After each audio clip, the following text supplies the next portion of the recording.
Hello and welcome to the 4th episode of Cult Classic Society. We're getting through them now, aren't we? I know, yeah. It's amazing. I'm Timothy Martini and I'm joined by my friend, Bobby Davis. Hello, Tim. Bobby, how are you doing? Yeah, I'm really good. Really good. Not long back from a trip from New York, actually, for my first anniversary. Congrats. Yeah, we had a great time. Went to see AEW Full Gear pay-per-view. He's wearing a t-shirt in front of me that he got from the show and I'm incredibly jealous of him. I knew you would be, that's why I wore it. Our friend of the podcast, David Francisco, also wore it just to annoy him. Good. Was he annoyed? Very annoyed. Good. Yeah, it was great. You, unfortunately, because we weren't so close then, you were at my wedding, but not as a guest. No, I was the cameraman. You did. You filmed my wedding. And I'm still grateful for that because the footage is great. Thank you, Tim. Oh, no problem. It was a good reason to use that 4K camera. It's probably the only thing it's been used for so far. Well, I'm glad it's been put to good use. That wedding was a great time. Hey, Tim. Yeah. What are we watching? So, today, I am taking you through the Lonely Island movies, which were Hot Rod, Popstar, Never Stop, Never Stopping, and the Unauthorized Bash Brothers Experience. Like I said at the end of the last one, I do have, this is probably the one that we've done so far that one of us has had, the other one's had the most experience with, but I've never watched any of these. The only thing Lonely Island that I've watched that you couldn't really call Lonely Island is Brooklyn Nine-Nine, but because Andy Samberg's in that, he's the lead. But yeah, it's not Lonely Island, is it? No, that's not. It's more of an Andy Samberg project. But are you familiar with their music? Yeah, I'm very familiar with the music. Like I said at the end of the last one, On a Boat, Dick in a Box. Mother One Other I think is my favourite song of theirs. That's so funny. Oh yeah, because obviously that all came from when they were on SNL. So yes. Andy Samberg was a major player on SNL for a while, but Akiva and Yorma, they were both in the writer's room, and they were just allowed to make digital shorts, which is how Lonely Island became a thing. Then they just put the uncensored versions on YouTube, and the Lonely Island became such a big deal. So good. And like the guest stars they've got on just the songs. Yeah. Michael Bolton, Justin Timberlake. Yeah, so good. And even the individuals himself, like in Mother Lover, Susan Sarandon. Yeah, amazing. In the Freeway one, they have Lady Gaga. So good. So, but obviously, we're now going to go to their first film, which is Hot Rod, which came out in 2006, I believe. Is that old? Yeah, it's a really old film, but you want to know the funny thing about this? This was originally meant to be a Will Ferrell movie. I can see that. This was written in the 90s for Will Ferrell, but they passed on it. Then Lorne Michaels, the head of SNL, saw Lonely Island, saw the script, he's like, let's just give it to them. They could probably make something of it. And they really did. And they really did. So I'm just going to go right down. What did you think of this? Of the three, it might be my favourite. Really? I really liked it. It really reminded me of Jackass. And I'm a huge Jackass fan. Love Jackass, CKY, Viva La Bam, all that stuff. And not that the content itself was Jackass, well, obviously he does jumps and stuff, but them recording it on a little digicam really reminded me of the early Jackass stuff. And it just gave me that kind of vibe. Really loved it. I love Samberg. Samberg's amazing. Oh, Andy Samberg, he's one of my favourite actors of all time in terms of comedy. Yeah, he's so good. So it's funny that you say that, because I was going to save this to the end, but because you said you loved it. Do you know how badly this is critically? Oh, I saw. Yeah. 39% on Rotten Tomatoes. It was underappreciated when it came out, and this is before Lonely Island became such a big vehicle. Yeah. So obviously Andy Samberg, he was an unknown at the time. So I don't think hinging their bets on this guy was, in terms of a theatrical release, was a good idea. Because obviously SNL is big in America. And it's big here. Like, you can watch all the episodes on YouTube, like in clips, but you can watch them all on YouTube. I don't think it's as culturally relevant worldwide, and I don't especially think in the early 2000s it was that relevant. You kind of hit like a plateau during that time. I think as well, you didn't have The Lonely Island as a reference point, so it's something I'm kind of getting. I go into this knowing what The Lonely Island musically anyway were about. Yeah. And to spoil it, this is the last one I watched actually. I watched them in a different order. So I'd already got the sense of humour, and I don't know how much they rewrote it, how much they ad-libbed on set, but it felt... when you said it wasn't written by them, I was quite surprised, because I thought it would be written by them because it's very in their vein, like, that sense of humour. Yeah. No, especially, just the joke of it all as well. So just to get into what the plot is about, it's about Rod, who is a failing stuntman. Yeah, he's just terrible at doing stunts. But he needs to raise $50,000 to save his stepdad, who's dying of a heart condition, because he wants to beat the shit out of him to earn his respect. The stepdad thing is so fucked up for this movie. It's amazing, though. It is brilliant, but it is so messed up. It's that humour, though, because it's just taking a traditional story, because you could easily rewrite it to be a serious movie where a failing stuntman can overcome this and he can save his stepdad because it's the right thing to do. But it's like, no, I just want your respect. I'm going to beat the shit out of you to get it. For some reason, I feel like that role, the role of the stepdad, was written for someone like Rip Torn. I would imagine so, but Ian McShane does such a good job in it. So this is something that happened quite early on. So when... what's the lady's name in it? Isla Fisher. Isla Fisher. So the first scene with Isla Fisher, was that an intentional parody of Sam Raimi's Spider-Man? That's what I thought. Because the way it's set up, yeah. So when you first see MJ post high school, and Sam Raimi's Spider-Man, and they're talking like while he's doing the bins. Yeah. I was like, this is a send up, right? I believe so. It is. Yeah. But also, it has one of my favourite lines in the movie because "You look pretty." She goes, "What?" It says, "You look shitty. Good night." Yeah, and I don't know. Again, with watching Sam Berger's Jake in Brooklyn Nine-Nine, you can see that character doing it. Yeah, and quite often, and this isn't a knock. In fact, I think if you could do it. He seems to play himself a lot. Yeah, absolutely. When people say that as an insult, I've never got that because it's like, if you can do it well, just do it. No, exactly. It's bankable, and the fact is, considering where he's at now, it clearly worked, and it's a great character archetype that you can just slot into different roles as you see throughout these other movies as well, and Brooklyn Nine-Nine and other stuff he's been in, like That's My Boy with Adam Sandler. It's that character archetype that all you get to change is his setting, and you can make so much comedic potential out of it. Yeah, give that person a different home, a different job, a different something, and you've got a different result. Because he's actually obviously such a wild card that you put him somewhere different, something different's going to happen. Obviously, he has his big stunt where he's like, "I'm going to jump into the pool." Yeah, and it's that build up, and then he just goes, "Boop!" Yeah, and then just immediately cuts to him walking away. I like how the character, Denise is the character that Isla Fisher plays, is so impressed by the juvenile stunts. Yeah, it's the stuff that as a teenager you think would impress girls. Or maybe you're interested in. Yeah, we used to do stupid stuff like bush diving. Yeah, just dumb stuff, and we would think, "Oh, that was really cool," but it's not. We know that as adults, and they're adults in this.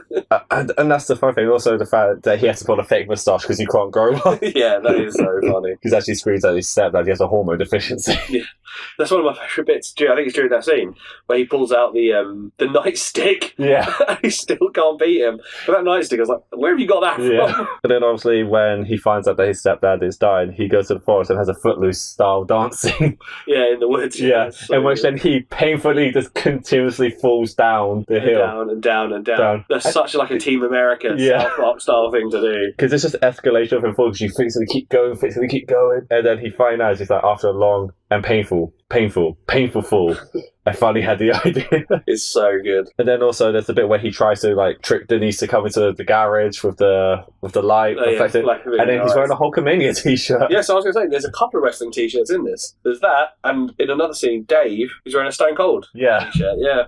Obviously, some wrestling fans. Oh, absolutely. I think it's also because it's meant to be that stereotype of wrestling fans being stupid. Yeah, welcome to that stereotype. Took my wife ages to get her past that one.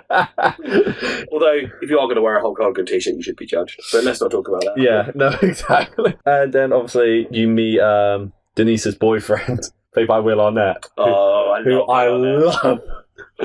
He's good in everything he does. He's great, and he plays the douchey, businessman character so well. He just plays a douche in everything, doesn't he?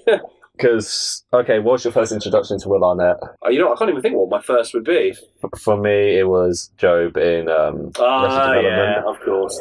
Fairly magician. Magician, yeah. Yeah, amazing. I love that show. That's it. The first 3 seasons is just peak television. That's all there is. There isn't anything. Yeah. No. Although, I would argue, I enjoyed season 5. Season 4 doesn't count. Season 5...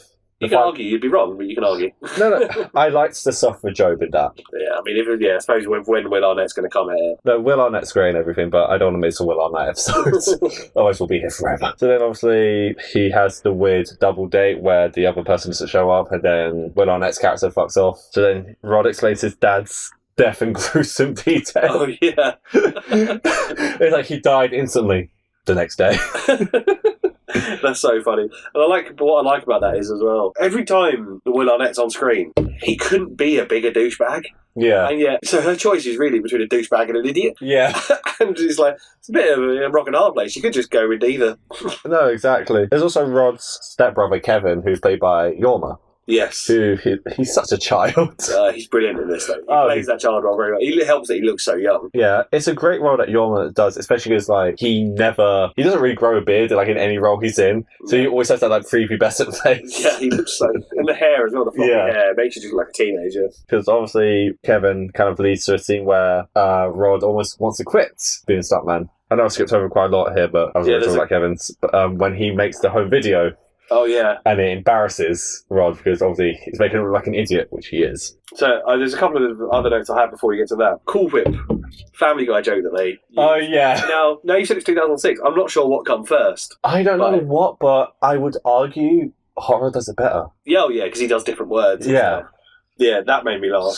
And then obviously he slides down and just like smashes into the van, and then their friend Dave just like beats up the guy. That was my next note. So normally in a comedy like this, they'd all be wimps, right? Yeah. And that guy, they would have run away or they would have got beaten up. No, one of them is an actual nutcase hard ass. He beats the crap out of him. And I genuinely wasn't expecting it. I really thought they were going to run away. Because obviously that's Danny McBride, and he reminds you of the character he plays in Tropic Thunder, which came out a couple of years later. So I was always like, God, this is older than Tropic Thunder, gee. Yeah, exactly. So this is a young Danny McBride, and Danny McBride plays that character very well. The very like overconfident, douchey character, and also he's like the high with nut because when he does the montage of stunts and he's doing that like happy birthday thing, he blows up the watchtower. Yes, he does. Yeah, that's so funny when he falls out of that. Yeah, and he's like, "You're a terrible stuntman." What? You're a terrible stuntman. What? I heard you. Yeah, like, I heard you. Just really mean. One of the other bits, another note I made, I can't remember which point made me think of this, but this young Andy Samberg moves like Jim Carrey, like body movements. The looseness, the flailing. Absolutely, because I think that was probably during the dance scene you were talking about. That's what reminded me. Because I think they're both SNL alumni, and I don't even know how difficult it is to get on SNL. Oh yeah, it's like you have to do 2 days worth of auditions. First day, you have to they'll give you a bunch of scenes and characters you have to do. Then they tell you overnight, think of a sketch, think of an original character, and perform it next day. Yeah, I mean, I can't imagine they're not just going to let anyone on SNL. It's like an American institution, isn't it? So. No, absolutely. So it's apparently like one of the most terrifying experiences. Will Ferrell spoke about his experience, and he said he was convinced that he failed. Yeah, well, and now he's Will Ferrell. So, One of the other notes I had here was going back to the CKY Jackass thing. He's dressed a bit like Knoxville dresses at some points. Yeah. So the all-in-one stunt suit, but with Knoxville normally wears Converse, but he's wearing high-top Vans. Yeah. I was like, you just look like Knoxville. Like, there is definitely, I think they took some inspiration from Jackass. Absolutely. Yeah. No, absolutely. I think as the film itself, like it's very much a send up to like modern day stunt culture in a weird way. Because it's like idiots thinking they could do it. I'm not saying druggers. I'm assuming. Well, so Jackass and CKY came to prevalence in the late 90s, didn't it? Early 2000s? I think... The movies were early 2000s, show was 90s, yeah. I think CKY was definitely in the 90s. Yeah, yeah. So I do wonder if, when it was written, they were aware of these kind of online... Absolutely. Maybe not Jackass and CKY specifically, but they were aware of these kind of culture online. But I also do wonder how much, like as you said earlier, how much creative liberties the Lonely Island guys got with the script and how much they got to like mess around with it. Because while the story doesn't really feel very Lonely Island, I would argue, because obviously they're not using their musical talents in it. Yeah. The jokes definitely do. The jokes are. So I do think maybe they saw the stories like, well, can we just twist it to make it sound more like ours? Yeah. Which I think, if that's the case, it definitely works to their benefit because I don't think this would have worked if they didn't have their own script. Yeah, that makes sense. I can see where you're coming from. So obviously after Rod thinks about retiring, he gets back into it and he apologises to Kevin and there's the cool beans bit. Oh yeah, that's so random.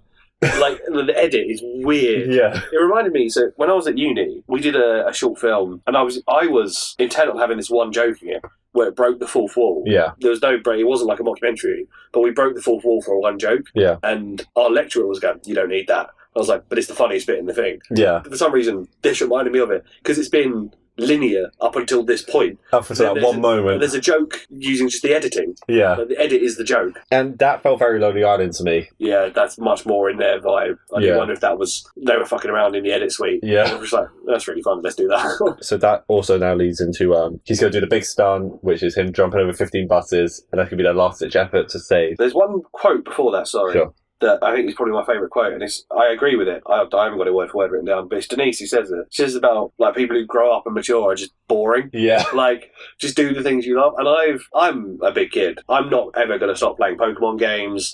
I'm not ever going to stop watching How's wrestling. the new one, by the way? Yeah, it's very fun. Very fun. Haven't played as much of it as I want, but it's very fun. And I agree with that. I like, why is this idea of you have to be a certain way to be an adult like that? As long as you take care of what you need to take care of, you should be able to do what you want. Now, he admittedly doesn't take care of what you should take care of. But her point resonated with me. Absolutely. I think it's weird, like in comedy, you do get the weirdest quotes that do hit you. Yeah, it really hit me out of nowhere. I was watching this on the tube on my iPad, so I had a nice big screen for it. I was just going, oh yeah. So after all that motivation, he decides to do the big stunt, jumping over 15 buses to get $50,000. And then Chris Parnell shows up, who I'm a big fan of. But then I remembered, he got one of the top billings in the opening credits. I love him. He's a great actor. If you watch Rick and Morty, he's Jerry. Oh, okay, yeah. And I knew I recognised the voice.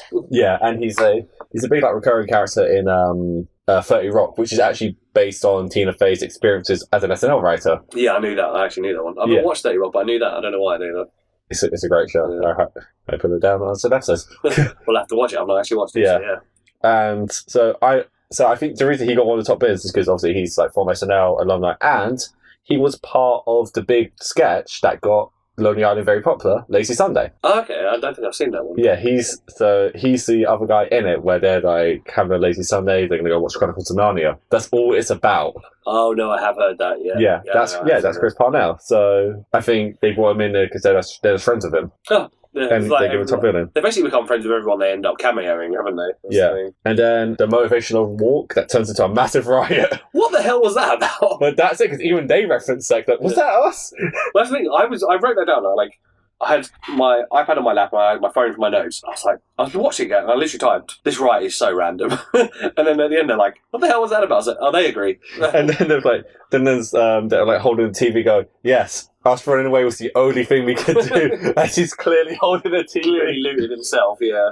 I've got a note here I think it's straight after this bit, where Denise hears about the stunt on the radio. Why did she just steal his car? So I have a quote that literally happens like 30 seconds right before that. It's when Will Arnett's driving the car. They hit a raccoon. And she goes, "You say raccoon's like that raccoon would have not stopped for us." That's my favourite line in the movie. That's a good line. But yeah, it's like, why did she steal his car? I was like, yeah, she should have just stolen his car. She gets out and runs off in like flip-flops or something. Yeah, but runs into another car anyway. Yeah. But it's my favourite bit where he goes, "Babe, wait, babe, babe, wait, babe." It just goes on and on. That went on way longer than I thought it was going to. I was like, it's going to end now. It's going to end. No. And now? It's that joke, like, it gets funnier the more you think it's going to end. Because he pauses at the right moments. It's the Family Guy. Yeah. It's like, he stops being funny. And then gets funny again. Exactly. Yeah. Then obviously Rod does the jump. He fails spectacularly, but he has his. How he expected to do that on his little moped is beyond me. Well, no, he got given a custom motorbike. Yeah, for he that. didn't know that was coming, though, did he? No, he didn't. And even it's the bit where he puts his thumb up, and then he cuts his friends going. You just see he's flying off his bike, and he just splats and just tumbles down.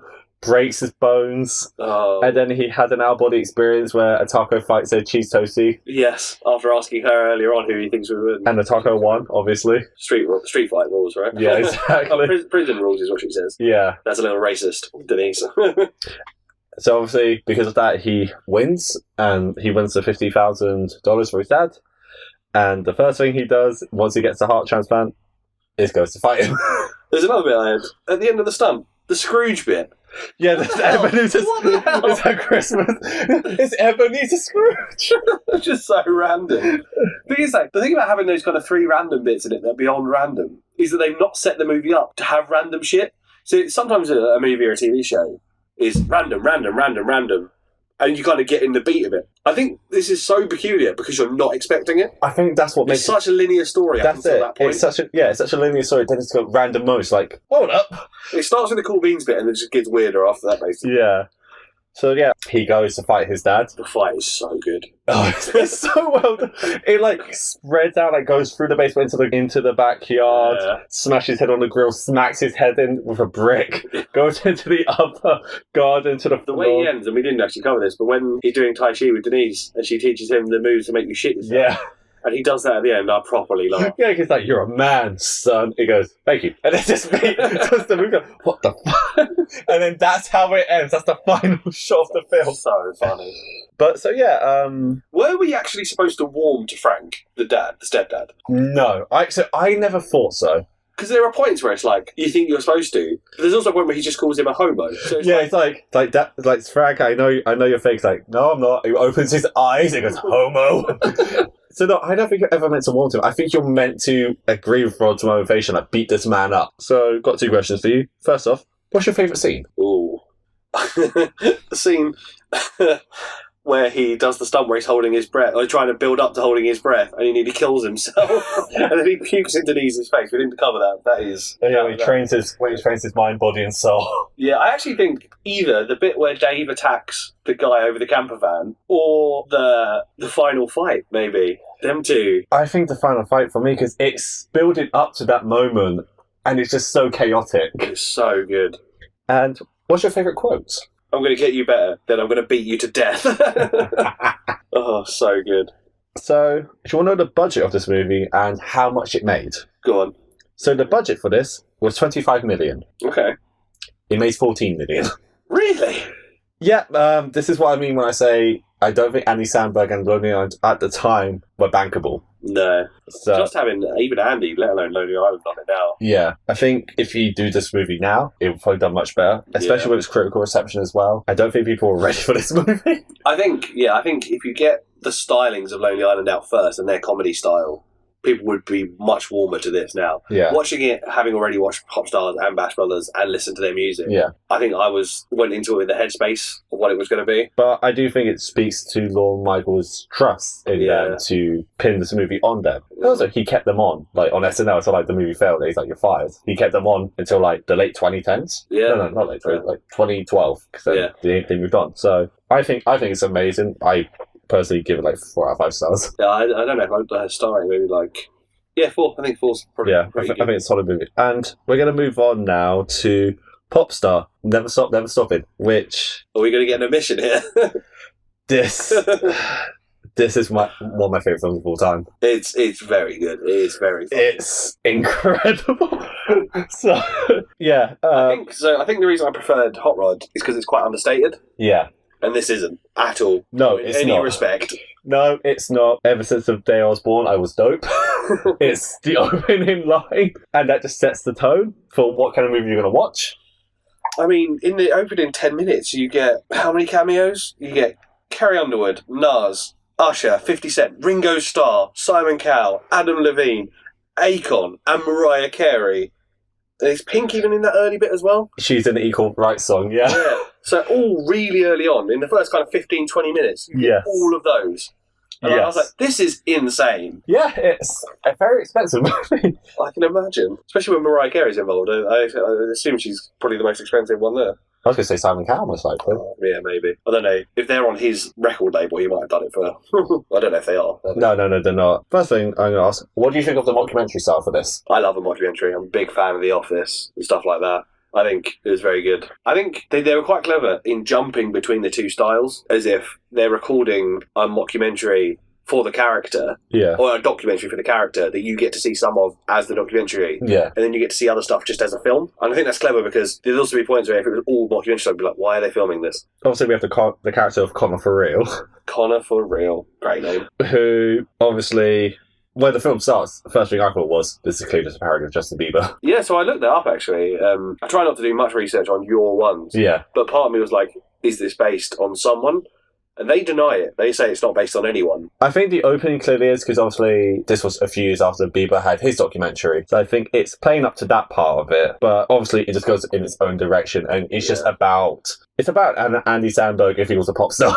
Yeah. I obviously, I think the Style Boys, I think you see where they take their inspiration. I think they're the Beastie Boys, right? Yeah. And then, but they're not, there's no linear one person they took everything from. I think they took bits from different pop stars and different people to make up this kind of ridiculous, wild kind of chain of events. That's what I like about it. It's an amalgamation of everything rather than just we're targeting one person. Yeah, definitely. Which is what I like about this, because then you could just be like, well, there's parody in the industry as a whole rather than just one person. So obviously we lead into Connor's first song, I'm So Humble, in which he is really, really humble. Not humble at all. Yeah. I think, so obviously that is a really good blend, as you said, of the mockumentary and leading a style of filming, because obviously you have it going to the credits, but then obviously it's filming it as if it's filming a concert. Yeah. I think it's a really good intro song, because obviously it just gets Connor's character off like that. You know who he is. Yeah, 100%. He's now in the midst of releasing his new album, Conquest. Spelled with the two N's like Connor. Yeah. And it's already not going well, because he said he's going to be surprise releasing an album next Thursday, which is the greatest thing I've ever heard.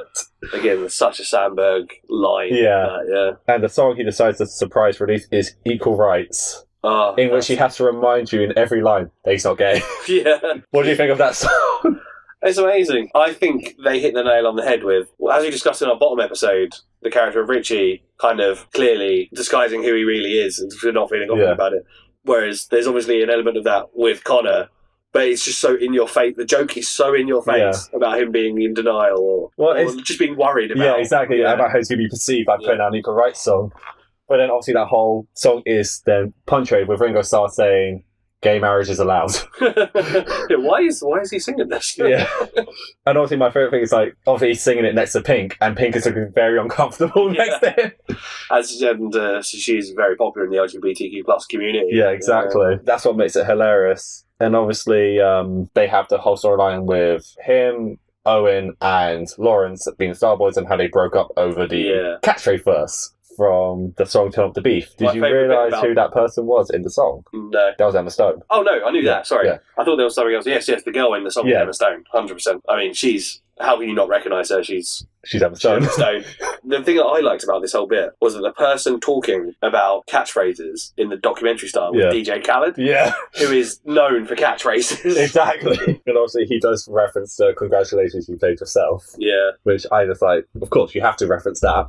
So this is the bit where it's it took me a minute to realise who one of the characters was being played by. James Buckley. Yeah. Long hair. I was like, oh wait, that's James Buckley. Which is funny, because when I first watched it, obviously his name's in the credits, but I never noticed that. So when halfway through the film, I was like, that's James Buckley. Yeah, I did the same thing. I didn't clock him in the credits. And then I just saw him. I was like, oh, this is a weird position for him to be in. I don't know how he got the job.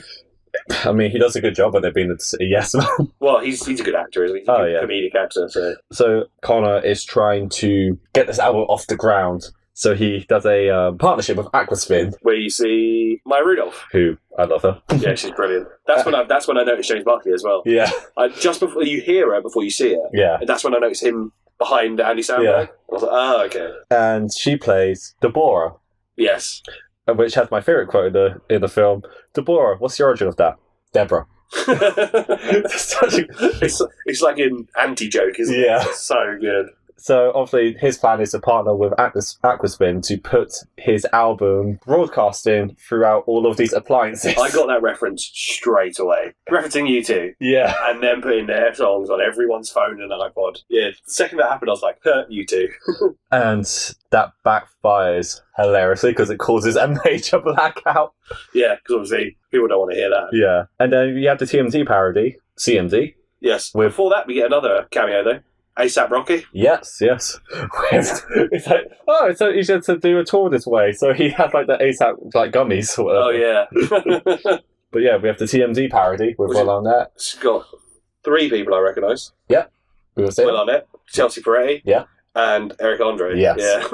And again, it's just incredible because I despise TMZ with a passion. I can see why. Yeah, they are essentially tabloid news. They are the worst of tabloid news because that is literally what they do. They just sit around and just crack jokes about people, and that's all TMZ is. So seeing them being parodied in this sense is hilarious to me. So obviously Connor realises the album's not doing well. It's sold 65,000. So he had to break down and they cut the cameras. Oh, yeah. And they get attacked by bees. The bee attack. That's another element of, like, Conrad just like, why? Like, it doesn't need to be there, but it is very funny. It's funny because obviously they describe like there's a swarm of bees so they get the flamethrowers. Yeah. And then Did you get that on camera? No, you told us to stop calling. Damn it! Oh, it's so good. So then they cut to other songs where he has like the Mona Lisa song, where he calls it an overrated piece of shit. And then also he has his Osama bin Laden song. Oh, God, yeah. What did you think of that song? You know what? That come on and I was like, this is the most Lonely Island part of this movie. You can kind of see where some of their comic influences come from, stuff like South Park. And they just threw it into a song here and just went balls to the wall with that. As ridiculous a song as you can come up with. But see, I love it because it's like, they never reference it, but it's him being so desperate, he's trying to appeal to the patriotic side of America. Yeah. He's like, but I gotta write a love song. So he does it in the most like stupidest way possible. It's so dumb. It's funny because on YouTube there's a music video of it. Oh, yeah. Like an I think official... most of the songs have got a video, haven't they? No. Some of them have. Some have extended versions, but Finest Girl's the only one that actually has a proper music video. Oh, okay. And it has got some SNL alumni in it. Yeah, so I have to actually watch it. It's a great watch. So I've got a list of another 4 cameos before. I can't remember exactly where they sit. Sure. But Danger Mouse, Yeah. RZA, T.I. and Pharrell. Yeah. I think it was, again, he was they had him make a joke about himself. Yeah. Which is about he wrote his best music in the group. Yeah. And I do wonder if that was an NERD reference or not. Oh, yeah, no, it's most likely. Yeah, I assumed it was. Because a lot of people who are NERD fans think Pharrell's solo stuff isn't great. Yeah. I mean, I like his solo and I like NERD, but... I was going to say, one thing I like about the cameos is like, they're able to make jokes about themselves. It's a lot, very self-referential, a lot of the cameos. Yeah, which is what I love about it. It shows that they know how to take a joke. Oh, yeah. Then they realise they need to do something to make the tour sell out. So their manager, Tony, has an idea that you are going to like. Good reference. They go and get Hunter the Hungry. What do you think of Hunter the Hungry? Well, my immediate thought was, is this a play on Tyler the Creator? Because obviously someone does something. I was like, that sounds like Tyler the Creator. And also saying very wacky lyrics, or like very provocative lyrics. Yeah, definitely. The funny thing about Hunter the Hungry, so he's played by an actor called Chris Redd. Yes. After this movie came out, Chris Redd then became a major player on SNL. Oh, really? Yeah. So this was his gateway in? Yeah. And he's amazing on it. He's done a really good Kanye West impression. God, I dread to think what he's saying in it. Oh, it's when Kanye went to visit Donald Trump in the White House. To him against Alec Baldwin. I love Chris Redd. I love the character of Hunter the Hungry as well. Because he's just insane. So good. He says, he has my favourite line, there's like, you're my idol, man, right next to Jesus and Morgan Freeman. Oh, yeah, he does come out with... See, some of the best lines in the movie are from him. So obviously then Connor and Hunter become really good friends. They have the song Two Banditos where, again, they say some really wacky things. The prank war stuff as well. Yeah, the prank war stuff. And then Connor decides to put a helmet on Owen. Oh, yeah, like Daft Punk. Yeah, which Simon says, if we put that on Zayn, we've got 5 more albums out of One Direction. That is a top joke. Yeah. I never thought I'd laugh at Simon Cowell. Well, no, laugh at a joke he says. I'd laugh at him. But again, because it's written by Lonely Island, they're able to reference the outer world. And nothing comes off as mean-spirited. No. Which is what I like about it. It is very funny. The fact that they've got celebrities to make these jokes as well is top. Yeah. And then, of course, Connor had his desperation to be loved. He decides, I'm going to do a magic trick. Which backfires horribly, and he's left naked, and he's tucked his penis back so it looks like he hasn't got one. So then his publicist, played by Sarah Silverman, actually... I love Sarah Silverman. Says, like, don't do anything stupid. He's like, cool, I'm going to tweet a picture of my dick. I love Sarah Silverman. She's so good. She's so hilarious. I like her stand-up as well. She's extremely hilarious. So, of course, he then decides to get the public back in his favour. He's going to propose to his girlfriend, Ashley Wednesday. That's such a good scene. And, of course, Seal is there to serenade them, and it triggers the wolves, because Ashley thought in her past life she was a wolf. Which actually, it reminds me of an earlier scene where Ashley was like, I used as a child to look out for celebrity couples and wonder if they were for publicity or real. I decided, that's the relationship I wanted. Do you know which one we are? Yeah, it's so good. Of course, Seal singing triggers the wolves. Seal fights off a wolf and he goes, how do you think I got these scars? Which is a funny thing because, of course, he has lupus. Yeah, he got lupus, yeah. And Latin for lupus is wolf. I read that, yeah. Yeah, it's such a good joke. And then, of course, he gets attacked by another wolf and sues. Susan, yeah. So good. When she punches the first one, it's so good. He's actually a decent actor. Yeah. Who knew? But what's funny is, obviously, the song he does, Ashley Wednesday, it's the exact same dog as the Mona Lisa one, just slowed down. Oh, is it really? Yeah. Which is what I love about it. So everything just gets worse for him. He storms out on stage because Hunter takes over. And then Hunter admits he's the one who basically fucked up Connor's magic trick. Oh, of course, yeah, he admits that he did. Yeah. But of course, also before that, Owen tries to get the Star Boys back together in the limo scene. Oh, yeah. And then, of course, they get swarmed by the fans. And the dick on the wind. Yeah. So he's talking to Lawrence going, no, see, this is what fans like, because he sees a woman has pressed a rest against a window going, see, this is what fans are like, ha, ha, ha, I'm going to sign this. Let's sign it. Another male fan's put his penis there. And then, in a panic, he has to sign it. The best bit about that isn't even the joke itself, it's just the dick squashed against the glass. Yeah. It's just like, oh god, that looks horrific. The thing is, that caught me off guard the first time I saw that. Yeah, I was watching it on the tube again on my iPad. I was like, well, let me tilt the screen this way. Because obviously, what's funny is you don't really see male nudity in movies. Not often, no. So just to see that happen like so randomly, it catches you off guard. But of course then Connor spirals, his pet tortoise Maximus dies. Yeah. And then he's convinced to go to a nightclub and he puts on a really shitty disguise. Yes, with the fake nose and the hair. In which they say he looks like Jason Segel. I said he looked more like Crispin Glover. Yes, yeah, with blonde hair, yeah. Yeah. He didn't look like Jason Segel at all. Yeah. No, that's what I found weird. They said that. I was like, really? I wonder if they like mates of them who were just having a pop. They probably are. Yeah. And then, of course, he goes over to see Lawrence. They gave him the award, the poppy, and they turn it into a bomb. Yeah, that's so good. So, I'm trying to remember, we've already gone past now Jimmy Fallon we've had. Yes, when they do the Star Boys, the donkey roll. Yes. Arcade Fire? Yes. Martin Sheen? Yes, because he gets into a fight with him. Yes. Snoop? That's later. Oh, is that later? Yeah. Okay. There's two more then. I'm trying to remember the order of everything. Yes, Snoop is later. So obviously they are asked to perform at the Poppies, which is basically their version of the Grammys. Yeah. And he's like, okay, I'm going to bring the Star Boys with me because they're back. They show up, they see Hunter's there, he has his own documentary crew, and then he starts talking to a camera, and it turns out it belongs to Snoop Dogg. Oh yeah, Snoop Dogg crew, yeah. That's it. I think it's called Surprise Motherfucker. Yeah. And then obviously all the documentary crews... A nice Dexter reference. Yeah.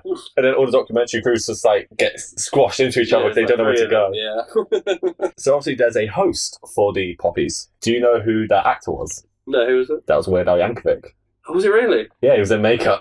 Yeah, like I said, he didn't look like Weird Al. No, so obviously they performed their new song, Incredible Thoughts, which is the most amazing thing I've ever heard of my life. It's so stupid. I do love it though.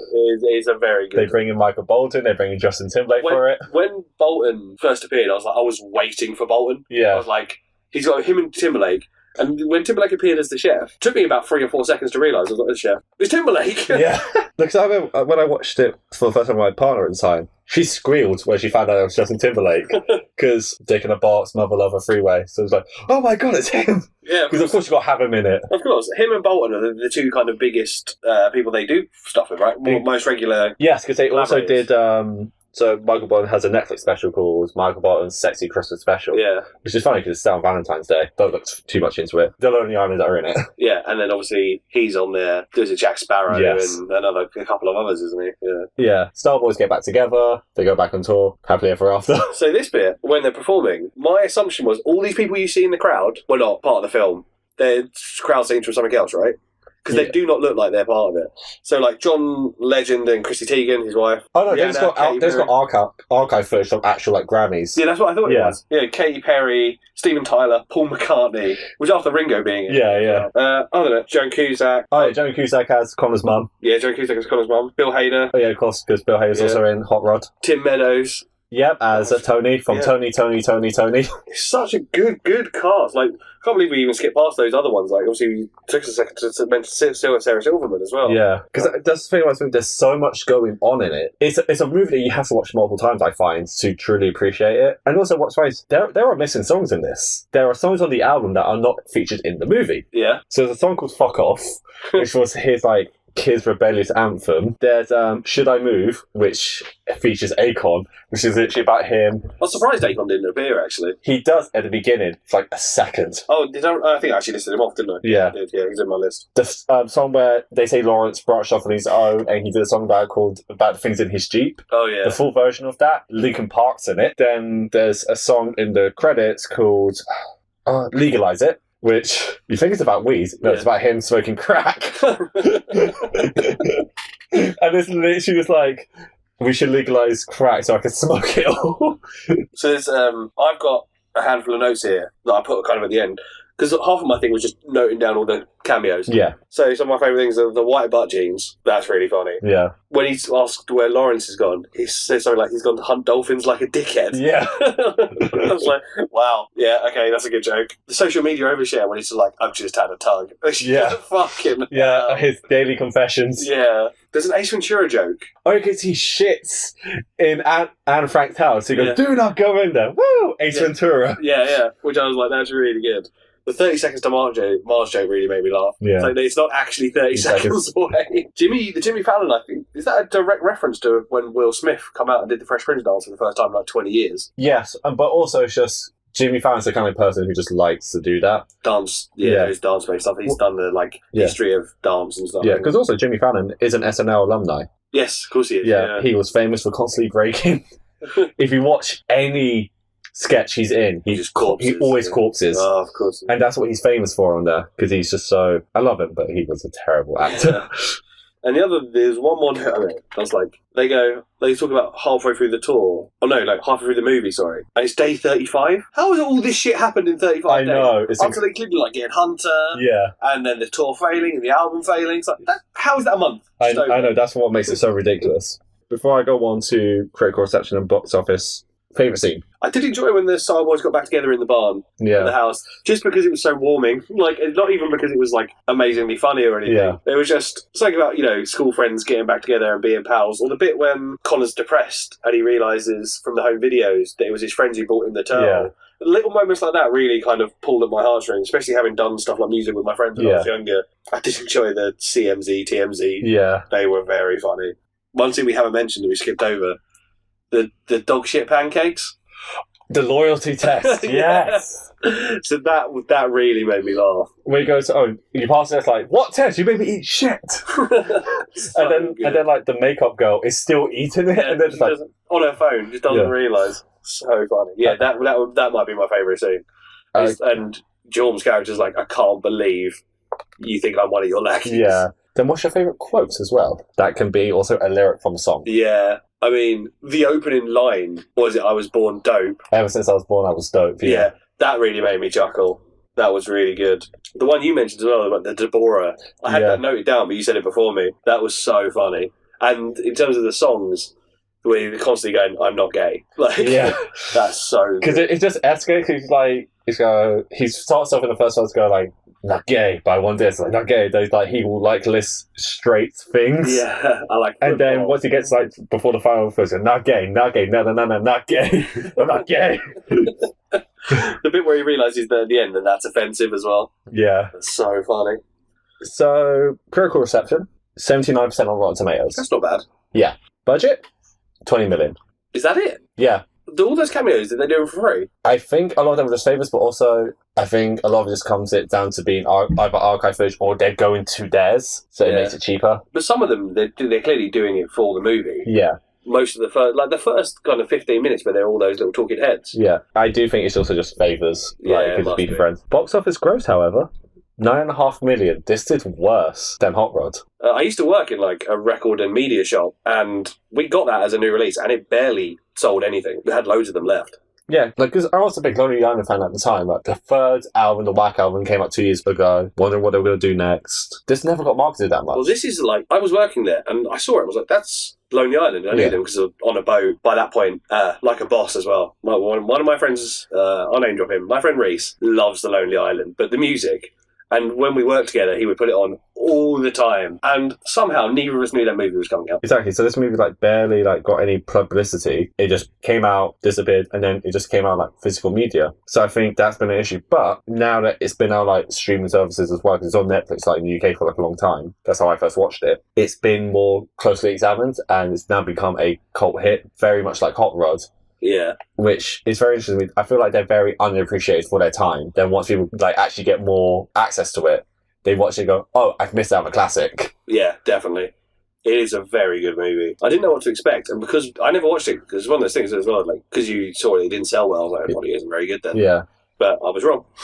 Yeah, so I would give this like 4.5 out of 5. What would you give it? I'd probably give it the same as Hot Rod, and the only reason, again, that I think I would lean towards watching Hot Rod again before I watch this is because it's understated. Yeah. I find it an easier watch. It's not like bang, bang, bang, bang, bang. It's like a linear progression storytelling more. Although, I think if you were to say which one of these would you go, a group of friends, which one would you put on? I'd probably put on Popstar, because I think it would attract more people. Yeah. Absolutely. Then we go to their final film, or as they like to call it, a visual poem, the Unauthorised Bash Brothers experience. Jesus Christ, what is this? So, I remember this being advertised, actually. It's Netflix exclusive, right? Netflix exclusive. Yeah. I remember this being advertised by the Lonely Island themselves, because at this point I was big back into social media, and they were saying, this is coming out, it's coming out, it's coming out. So I was really excited for it. I watched the day when it came out. I know nothing about the Bash Brothers, and I feel like watching this, I still know nothing about the Bash Brothers. Yeah, I'd heard of both players. Yes. But I didn't know they were like paired in that way. Obviously, I knew about Jose Canseco. I think that's always a name I've heard. I think I probably just knew about him because of The Simpsons. Liar as well. Like you mentioned Jose Canseco. Yeah. That's a name I've always heard in American media. Yeah. But I never knew what to expect. I didn't expect this. I didn't expect a Hamilton-esque version of a story about baseball. Yes. It really was like Hamilton with the comedy dolled up. Like, Hamilton is funny, but it's not all comedy. It's like telling a story as well, whereas this is like leaning into the comedy. Exactly. So obviously they do this as a visual poem, which is obviously make it sound much more deeper than it actually is. But what it is just a story about baseball. Yeah, and steroids. So the way I wrote my notes on this, it just goes from song to song to song to song. Yeah. So I just think it's best to talk about the song, the visuals around it, and your thoughts on it. So I didn't do my notes in the same way as you. I didn't break it down by song. In some instances, it wasn't clear when one song was ending and another one was beginning. So I've just got kind of notes. There they are in order. I've just got notes on bits here and there. Well, the first one we can go into is the first song, Jose and Mark, where you have... the Jose and Mark. Yeah. That, again, reminding me of Tommy Wiseau. Yeah. And Greg Sestero. Yeah. Hey, Mark. Just proper. Obviously, that's just an immediate talk about the steroid use. Yeah, I said this to you. It's the only thing we try not to talk to each other about the stuff, but I sent you one text. It was like, how did they get away with this? Surely the estates of both of these, I don't know if the guys are even alive, I don't know. Exactly. I know nothing about Jose Canseco and Mark McGuire, so I'm not looking into them. But yeah, so that's just a song about them, how great they are at baseball, but obviously the underlying reason that they're great is because they take drugs. Yeah. They take steroids. I think it's a great intro song. Yeah, it kind of sets the scene, doesn't it? Because it's like, basically every song about that has involved these two play baseball and they're on steroids. Yes. That is every joke, basically. Which, yeah, because it follows up into Uniform On, which... It's just complete self-deprecation. So I think it's near this bit, right, where they do they break the full and talk to Siri. Yes, which I put was like, what's a plural of Goliaths? Yeah, Goliaths. Because they say like Goliathes. Yeah, and they in all three of these films they've done that. Yes, they've gone away from the linear story that they're doing and just done like an offhanded joke. Which is why I think it's just what they like doing. Yeah, and it's a nice break in the song in a weird way because it's like something to reset. I think, is that the only point in the whole thing where there's no music going on? Yes. Yeah, I think it is. Because there are moments where they have like the poem bits, but there's still like atmospheric music in the background. This one where it just stops. I did say when they have those moments where they have like the spiritual bit in there in the forest, there's a crystal ball. It's just pretentious because it's all about baseball. Yeah, I think they were purposely doing that. Yeah, exactly. That's the joke of it. Pretentious, yeah. And then it leads into my favourite song of the movie, Oakland Nights, which is them just trying to flirt with two women. Oh, the office workers. Yeah. That's my favourite as well. And it's got the two best lines are in that song, which is, and this is just because I'm a wrestling fan. Yeah. I feel like Macho Man and you're my Miss Elizabeth. Yeah. They're clearly wrestling fans. Yeah, absolutely. And the other one, which is probably the best line, body shave slick like an exquisite fish. Oh my god, that's so good. And obviously it has Sterling K. Brown in the video, but someone is overdubbing him. Yeah, it's a woman's voice, right? Do you know who it is? No. It's Sia. Is it really? It's Sia, because this was during the phase where Sia was not showing her face. Oh, okay. So they had Sterling K. Brown. Yeah, so I clocked that. I was like, why is he dubbing over a woman's voice? Couldn't they get... I wonder if whoever it was couldn't get time. Again, I try not to... Neither of us tried to look up too much at the end thing. I could have looked it up. But... It's my favourite song. It's such a dumb love song, and the whole punchline of it is that it just doesn't work. No, it is. Because it ends with both of them looking at the camera going, will we ever find love? That leads into Focus as Fuck, where it's just basically them on a coke binge. Yeah, yeah. The opening line, me and my best friend, we quote all the time. It's like, I walk into the club with my dick in my hand, walk straight to the bathroom with my dick in my hand. Would step up, I got the brick in my hand. So that line, those lines really reminded me of Jizz in My Pants. Yeah. Because obviously they repeat it. We're on it, and this is something we looked at. Jizz in My Pants. Who's doing the Eminem impression? What? Towards the end, they're doing the da-da-da-da-da-da. Oh, that's both of them. That is both Jorma and Andy Samberg. Because that sounds exactly like Eminem when he does that kind of thing. Yeah. He did a very good job. Yeah, no, it's just I thought it was M at first. Yeah, no, it is just them. They're just that talented as artists. Yeah, folks, as fuck. It's just a hilarious song. Of course, then you have the bit of Jose running through a room of cardboard cutouts of Cathy Island. I know it's it's Andy, isn't it, on the floor? Yeah, with his fake muscle. Yeah, with the fake muscle suits. And then that leads into Bikini Babe workout. Oh, that's so funny. It's hilarious. Where they're like bench pressing the women. I couldn't stop thinking of Scott Steiner. Yeah. I'm sure he's done that before. He has. That is his actual workout plan that he sold on DVD. Yes. That's probably where they got it from. Again, they are wrestling fans. Exactly, and then that ends with the baby inside the baseball. Sorry. That song ends with the baby. The baby, yeah, inside the baseball in the heavens. That's fetus type thing. Yes, that gave me 2001 vibes, which I know that's what they were going for. And again, it's meant to be deep, but again, it's silly visuals. It's about baseball. So he's such a good job with that. And then it transforms into the IHOP song. Yes, and he's like, get angry at the hat selling guy. Yeah, for the puka shells. That puka shells. That's it. That was my favourite bit in that song. And then we're going to go back to IHOP. And they go to the parking lot, which again is meant to represent celeb culture and how, as ordinary people, we think celebs owe us, shake your butt for the camera. Yeah, that was so funny. So obviously there's Maya Rudolph there. And Stephanie Beatrice is there. And do you know who the three singers were? No. That's Haim. Oh, was it really? That's Haim. So I looked at them, was like, well, I know those two. Yeah. And so I sick my brain went, well, the others must be actresses I just don't know. Like, they're mates. But obviously not, no. Yeah, it was Haim. I didn't notice that the first time I watched it. My friend actually pointed out, I was like, yeah, that's Haim. It's like, really? And then there's my favourite line in that song, Shake 4 halves of butt. Wait, oh yeah, there it is, two whole ones. Yeah. And then it has what's the price of fame? There's a press conference.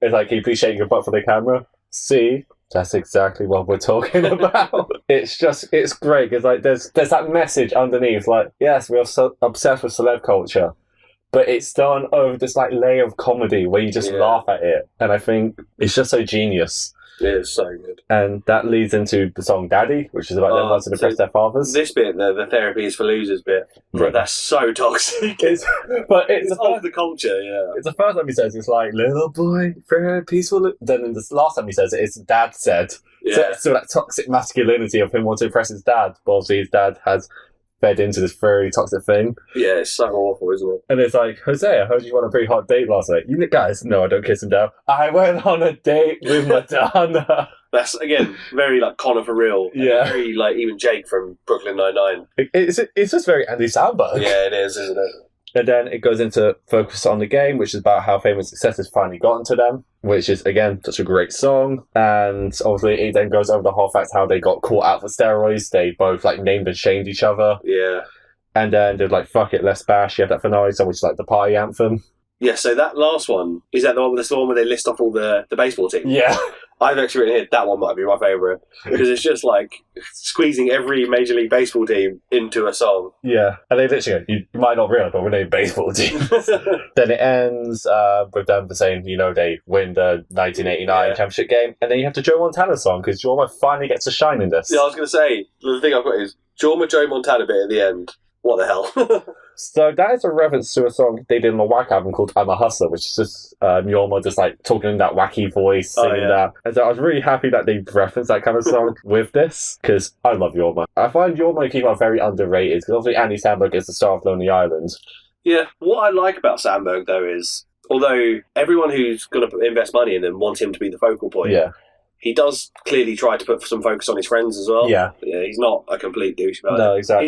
He's not all Connor for real about it. Yeah, exactly. So before I go into stats again, I can't really say favourite scene or favourite quote because it's all just blends into one. The exquisite fish is the best line in the entire thing. That's all you need to say. obviously there's nothing on budget or box office as this is Netflix original, and you know they don't actually show stats. What do you think it's got on Rotten Tomatoes? It's either, so this isn't going to be middling, is it? It's either going to be silly low or silly high. Yeah, what do you think? I'm going to go with, it's going to be silly high. 100%. Oh, Jesus Christ. It has 100%. It's not as entertaining as the other two. And actually, so this is the one, I only watched this twice. I watched this twice, and I obviously didn't watch the others twice. Yeah. It's half hour, so I can reinvest. Yeah. But I found the second watch through difficult. I was like, why am I watching this again? That's it. It doesn't hit as hard the second time. No. But I think for a first time watch, this is just so weird. But yeah, it just doesn't hit as hard the second time. I love it. It's not that high. It's definitely my lowest rated. I feel like 3.5 stars. But I wouldn't say it's terrible. I can't say I dislike anything. Oh no, it's entertaining and it's funny. But I would say it's got very little rewatch value. No, absolutely. Yeah, overall. I was so entertained. Especially with Hot Rod and Popstar. Yeah. They're so good. And I'm going to rewatch them at some point. There'll be a night where I'm sitting down, what do I want? Something funny. And they'll roll past me on Netflix or on Prime or whatever they're on at that time. And I'll be like, yes. I'm going to watch this right now. Yeah, again, as a massive Lonely Island fan, love it. I do find that Hot Rod is the only one that doesn't really show off their musical talent, but at the same time, it shows off their comedic talent so well that it just slots in perfectly. If you want to be entertained, by the way, go and watch people performing Lonely Island covers in front of a crowd and watch crowd reactions. It's so fun. I gotta see that. I went down a rabbit hole one time and it is hilarious. Same thing with Flight of the Conchords, because if people don't know what it is, they don't know what's coming. It's brilliant. Oh yeah, absolutely. So yeah, that's been the Lonely Island. No, I did some extra credit. So I went on YouTube, and there's a series on there called The Boo. The Boo? Spelled B-U. Yeah. It's short for Malibu, and it's a send-up of things like The OC. There's 8 episodes on there. They're about 5 minutes each, and it is fucking funny.